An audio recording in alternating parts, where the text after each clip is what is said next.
Yeah, it's a PhD candidate in geography at UC Berkeley, a fellow with the Liberty Tree Foundation for the Democratic Revolution, faculty owner of the Cooperative New School for Urban Studies and Environmental Justice. She has been a longtime political journalist, educator, and organizer, involved in a wide range of movements for social and environmental justice, former producer at KPFA, from what I heard, searching through your bios.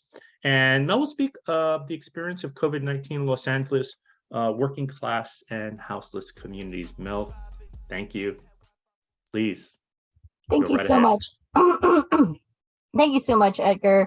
The one thing I do want to add to that bio is what I'm doing now. I am in Mechoopda territory in Chico, rural Northern California, working with California tribes, developing a workforce for traditional restoration of public lands. This kind of comes in relevant at the end here. First, but I did grow up. I was born and raised in Los Angeles. It's where I spent the first 31 years of my life. But I have not lived in Los Angeles for the last 10 years. You know, I've been working with pandemic research for the people, and thank you, Rob, for, you know, convening this group that, you know, I think kept me sane during the pandemic. But this dispatch, which is included in the book, was really prompted by this pair of maps here. This pair of maps that emerged during the Delta wave of COVID in late 2020 and early 2021. So while Deborah talked about the Bronx as the early epicenter of the pandemic, this shifted over to Los Angeles during the Delta variant. LA became the first county in the nation to surpass 1 million cases at that time. So as you all can see, you know, the darker the maps are, or the more red the maps are, the more COVID cases were actually recorded during this time. But of course, you see the western half over here, the lighter half. This represents the LA that most people know who are not from LA. The glamour, the glitz, the you know, the white parts that are, you know, with suburban houses and lawns. These darker and more red parts represent the vast working class area that support this glamorous idea and media profile of LA. This is where immigrant populations and many undocumented populations from around the world converge. It's also, I've heard it also described as the northernmost Latin American city because of its large Latino population from all over Latin America. It's where I grew up. That part is where I grew up and spent the first 31 years of my life. And you know, seeing this pair of maps immediately brought up many, many emotions as I sat 500 miles away from my hometown, watching this tragedy unfold in many of the neighborhoods I called home for most of my life, and that's still home to friends and family. Los Angeles has been rather unique, but you know, rapidly becoming less so in the pantheon of major American cities. Almost 1/3 of the city's economy is informal due to its large undocumented population, and also, you know, intermittently competes with New York and San Francisco for the highest rents in the entire country.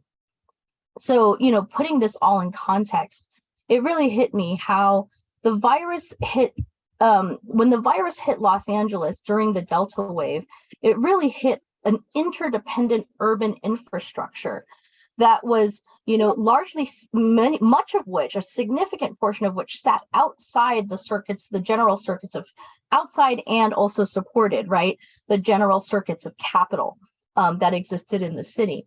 It was an interdependent urban infrastructure that was largely patched together by working class people because of and despite capitalism's attempts to crush the entire society into its own general middle class bourgeois assumptions of settlement patterns, the, you know, suburban ideal, office work, right, and also social atomization that a lot of, you know, the policies kind of assumed about American society. But what you see in Los Angeles and where this collision occurred is in, you know, hits this social infrastructure that has, that is, you know, informal, outside, inside, kind of connected with the larger capitalist infrastructure, but also sat outside it. So where you have a lot of immigrant populations, first generation immigrant family that had multi-generational households. These multi-generational households actually has existed even before Los Angeles was part of the United States. All the way from indigenous settlement to the mission system and the rancho economy and in the Spanish occupation to today, where the overcrowding of working class housing has not only persisted but deepened due to the housing crisis. Here, 2008 is a precipitating event, but the explosion of rents in the ensuing decade and a half also contributed. You also had this long time casualization of work because of the large undocumented population, but was also reinforced because of the large-scale reorganization and casualization of work due to the rise of the gig economy. It reflected and deepened the casualization that long existed. So now we have the situation in LA where most service workers could not stay home and were not given the standard essential worker benefits and protections because of the informality, and then brought the virus home to families in co-living situations that were exacerbated by the housing crunch. And here we have housing is another huge factor in the transmission. That, the maps that I showed you also overlapped with a map of housing vulnerability in LA. There are more than 40,000 people living on the streets of LA and around 7,000 to 10,000 more that are estimated to be living in vehicles, and they're not counted as much. The eviction moratorium affected at one time up to 45% of the renting population in LA. And while there are many successes, there were still so many loopholes that landlords were happy to exploit. But we were honored to work with the LA Tenants Union for this dispatch to surface many of the issues affecting renters and the unhoused during this wave. I know I'm over time, but I'm going to go a little bit longer, just a thing, because and it really was a hard article to write, not only because of the sort of emotional involvement that I had in it, but also, it was a huge kind of thing to wrap my head around and our collective heads around. But a breakthrough in the writing of this article also occurred with the publication of Rupa Maria and Raj Patel's Inflamed. Dr. Mario will be speaking at the evening event, so here's a plug for that. But it's also talking about the general stress of making ends meet in Los Angeles: food, work, childcare, etc. These are things that I viscerally experienced as a resident of LA, and thinking, and also in a coming from a colonized background, intergenerational trauma, that stress, Inflamed really clued us into the real biological way that's the stress of living in a capitalist society, including the history of the childhood and intergenerational trauma that was part of it, also specifically contributed to the cytokine storm that made COVID deadly as opposed to mild. And so that was just like another component of this that really spoke to me personally and, also politically. It really reinforces the need of communities of care.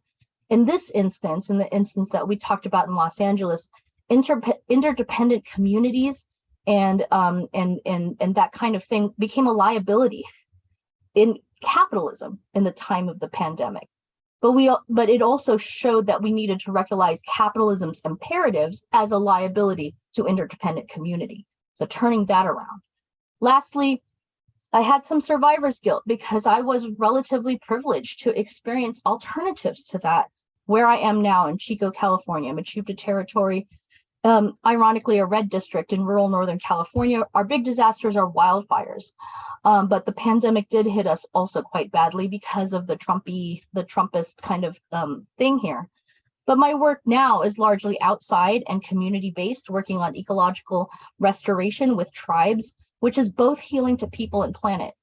In the summer 2022, after this article came out, we wove traditional baskets outside, and it became in the front yard, actually, and it became an impromptu village and neighborhood center, where we also were able to coordinate mutual aid for the community during the pandemic. So I kind of came out of this with a dual vision and consciousness. not only of the stark tragedy of the collision between late-stage capitalism and interdependent communities, but also the hope and promise of putting interdependent communities of care front and center in the regeneration and recreation of a post-capitalist decolonized economy and society. Thank you.